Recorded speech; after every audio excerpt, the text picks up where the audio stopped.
அனைவருக்கும் வணக்கம். ஒரு காணொளி ஒன்று பார்த்தோம்.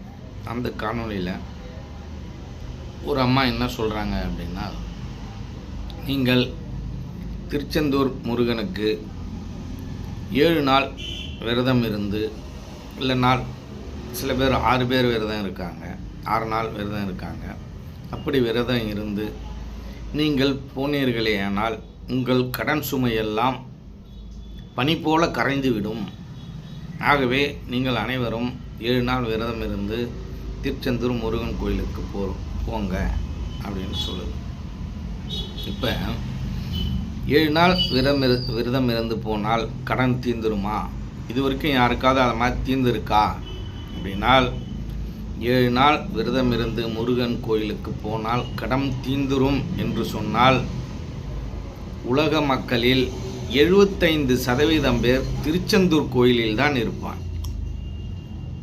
ஆனால் அப்படியெல்லாம் தீர்ந்துடுமா அப்படின்னால், அப்படியெல்லாம் தீர்வதற்கான எந்த விதமான வாய்ப்பும் இல்லை. இவர்களெல்லாம் மற்றவர்களுக்கு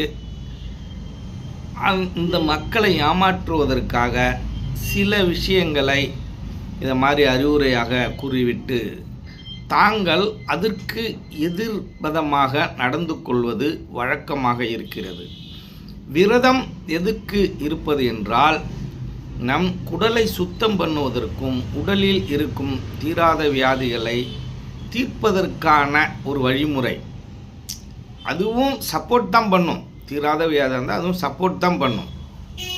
அது கூட சேர்ந்து மருந்து எடுத்துக்கிட்டால் தான் அது குணமாகும். இவர்கள்லாம் எப்படி இருக்குது அப்படின்னால், ஒரு ஆப்ரேஷன் பண்ணணும். அந்த ஆப்ரேஷன் பண்ணாமல் நீங்கள் கோயிலுக்கு போங்க, ஆப்ரேஷன்லாம் பண்ண வேணாம், அந்த கட்டி தானாக கரைஞ்சிடும் அப்படின்னு சொல்கிற மாதிரி இருக்குது. அது அறிவீனமாக இருக்குமா, அறிவுடைமையாக இருக்குமா? இப்போ ஒரு சில பேருக்கு இது யதார்த்தமாக நடந்துவிடும். ஒரு சில பேருக்கு சில நேரங்களில் சில காரணங்கள் அவங்களுக்கே தெரியாமல் ஏதாவது ஒரு நல்ல விஷயம் பண்ணி ஏதோ மருந்து சாப்பிட்டு அதை மாதிரி குணமாவது உண்டு. அதில் பல கோடியில் ஒருவருக்கு அது மாதிரி நடப்பது உண்டு. அந்த ஒருவரை காரணம் காமித்து எல்லோருக்கும் இப்படி தான் நடக்கும் என்று சொல்வது அறிவீனம். இவர்கள் எல்லாம் இப்படி சொல்லிதான் உண்மையான ஆன்மீகத்தை வளரவிடாமல் இந்த முட்டாள்தனங்களை எல்லாம் வளர்த்து இந்த மனித கூட்டத்தை